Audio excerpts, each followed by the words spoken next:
மாணவர்களின் சீருடை என்றாலே நமக்கெல்லாம் ஞாபகம் வர வேண்டியது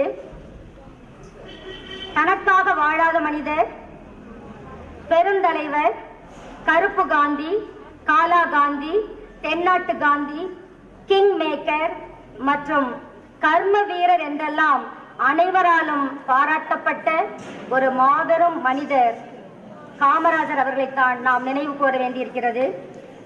ஏழை பணக்காரர் என்ற வேற்றுமையானது மாணவ மாணவிகளிடையே அகல வேண்டும் என்ற ஒரு நல்ல நோக்கிலே இந்த இலவச சீருடை திட்டத்தை முதல் தமிழ்நாட்டிற்கு அறிமுகப்படுத்தியவர் பெருந்தலைவர் காமராஜர் அவர்கள்.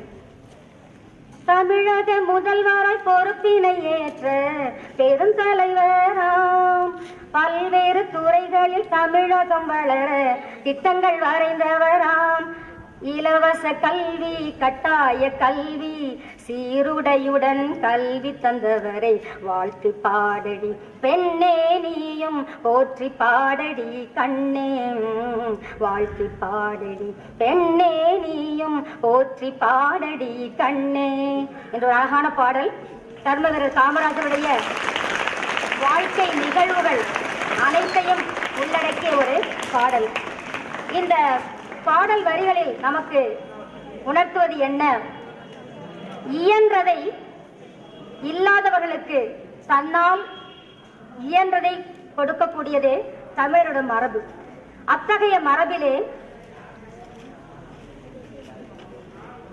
முகம் தெரியாத, ஏன் முகவரியும் தெரியாத உங்களது முன்னேற்றத்திற்காக அழகான சீருடையில் நீங்கள் பள்ளிக்கு வர வேண்டும், நல்ல மாணவர்களாக நல்ல மனிதர்களாக உருவாக வேண்டும் என்ற உயர்ந்த நோக்கிலே கண்டங்களை கடந்து வாழக்கூடிய திருவாளர் முருகானந்தம் மற்றும் அவருடைய குடும்பத்தார் அத்துணை பேருக்கும் நாம் அனைவரும் நெஞ்சார்ந்த நன்றிகளை முதற்கண் பலத்த கரவொலியோடு காணிக்கையாக்குவதில் நாம் மகிழ்ச்சி அடைய வேண்டும்.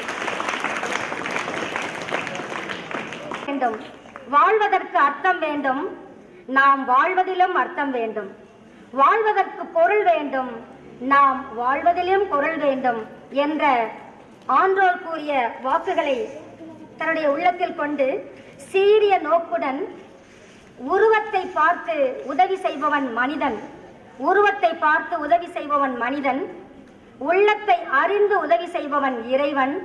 ஆனால் உருவத்தையும் உள்ளத்தையும் பார்த்து உதவி செய்யும் மனிதர்களாகிய திருவாளர் முருகானந்தனுடைய குடும்பத்தார் மற்றும் உறவினர்களுக்கு நெஞ்சார்ந்த நன்றிகளை மீண்டும் ஒருமுறை சமர்ப்பித்துக் கொள்கின்றோம். ஒரு கவிஞன் கூறுவான், மக்கள் சேவை செய்பவர்கள் மட்டுமே இந்த மண்ணில் வாழ முடியும், மக்கள் சேவை செய்பவர்கள் மட்டுமே இந்த மண்ணில் வாழ முடியும், மற்றவர்கள் எல்லாம் வருவோர் போவோர் கணக்கில் செல்லக்கூடியவர்கள் என்று கூறுகிறான். அந்த விதத்திலே